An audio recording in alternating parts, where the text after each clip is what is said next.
A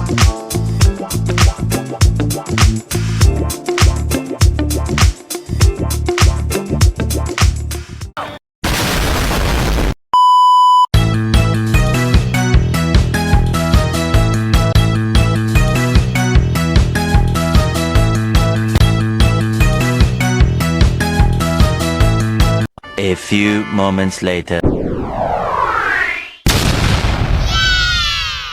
Bye-bye. Hai moms dan calon para moms-moms yang mau promil, selamat datang di podcast Ngobrol Sehat kita. Saya sendiri Faradila selaku host dan di sini ada tamu undangan kita. Bisa diperkenalkan? Saya Dr. Pasca. Saya Bidan Putren. Di sini kami akan ngobrol-ngobrol santai aja, tapi temanya itu sangat penting untuk para moms dan moms yang mau mencoba untuk promil ya. Benar banget. Kita bahas soal peran mikronutrien di masa kehamilan. Tapi tenang, obrolannya ringan kok, nggak pakai bahasa ribet. Iya, karena meskipun namanya mikro, tapi efek ke tubuh ibu dan janinnya itu sangat makro loh. Yuk kita mulai dari yang paling dasar dulu. Oke, yang pertama di sini Dokter Pasca dan Bidan Putren bisa nggak sih ngejelasin mikronutrien itu sebenarnya apa? Jadi, mikronutrien itu vitamin dan mineral yang dibutuhkan tubuh dalam jumlah kecil, tapi fungsinya luar biasa. Misalnya, bantu metabolisme tubuh, produksi sel darah, dan pastinya dukung tumbuh kembang janin. Yap, meskipun cuma sedikit jumlahnya, kalau sampai kurang tuh bisa berpengaruh besar loh.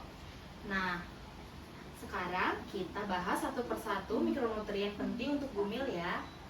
Yang pertama, pasti kalian udah pada sering banget kan dengar asam folat. Sebenarnya itu asam folat itu apa sih? Jadi, asam folat itu wajib banget. Penting buat cegah cacat lahir pada otak dan tulang belakang bayi. Dia juga bantu produksi sel darah merah. Lalu selanjutnya ada zat besi. Nah, ini nih bantu banget supaya tubuh cukup hemoglobin yang mengangkut oksigen. Kalau kurang itu tuh bisa kena anemia, bumil jadi gampang sakit. Terus selanjutnya ada kalsium. Kalsium itu kalau untuk janin tuh berpengaruh ke apa ya? Iya, kalsium juga penting buat pertumbuhan tulang dan gigi pada janin. Dan jangan lupa buat jaga kesehatan tubuh mama juga. Dan biar kalsiumnya nih terserap dengan maksimal, kita ini perlu vitamin D. Bonusnya vitamin ini nih juga membantu daya tahan tubuh untuk bumil. Selain itu ada juga nih yang sering dianggap remeh, vitamin C misalnya. Nah, itu tuh kan penting banget ya sebenarnya. Iya, penting banget. Vitamin C bantu penyerapan zat besi dan juga daya tahan tubuh supaya mama nggak gampang sakit. Terakhir nih ada zinc dan yodium. Keduanya ini penting buat perkembangan otak janin dan pembentukan sel tubuh. Nah, mungkin di sini para moms banyak yang nanya atau berpikir kenapa sih mikronutrien itu sangat penting. Coba bisa nggak sih tolong jelasin gitu kenapa pentingnya? Karena kalau misalnya mikronutrien ini kurang, efeknya ini bisa serius banget, bisa bikin anemia, bayi lahir dengan berat badan rendah, atau bahkan gangguan tumbuh kembang pada bayi. Makanya penting banget untuk menjaga asupan mikronutrien sejak awal kehamilan. Bahkan kalau bisa dari sebelum hamil.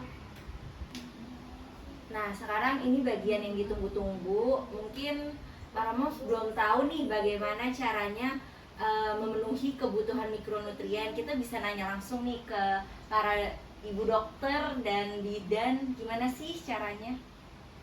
Pertama, makan makanan yang beragam, sayur, buah, daging, dan kacang-kacangan.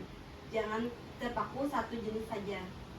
Kalau perlu, kita juga bisa mengkonsumsi suplemen yang direkomendasikan dokter, terutama asam folat dan zat besi. Tapi tetap harus sesuai anjuran dokter ya. Nah, dan jangan lupa rajin untuk kontrol ke dokter dan bidan biar bisa dipantau terus nih apakah zat gizinya terpenuhi, nutrisinya terpenuhi dan tercukupi atau belumnya. Kesimpulannya, mikronutrien itu kecil-kecil cabai rawit. Kecil jumlahnya, tapi dampaknya besar buat kesehatan mama dan si kecil. Nah, setuju banget. Jangan pernah ngeremehin mikronutrien ya. Yuk kita penuhi kebutuhannya supaya kehamilan lancar dan bayi juga tumbuh sehat. Akhirnya sudah di ujung segmen kita. Makasih untuk para moms yang sudah mendengarkan obrolan kita pada hari ini. Semoga bermanfaat dan bikin mami-mami dan para moms makin semangat menjalani masa kehamilannya. Sampai ketemu di episode selanjutnya. Bye-bye.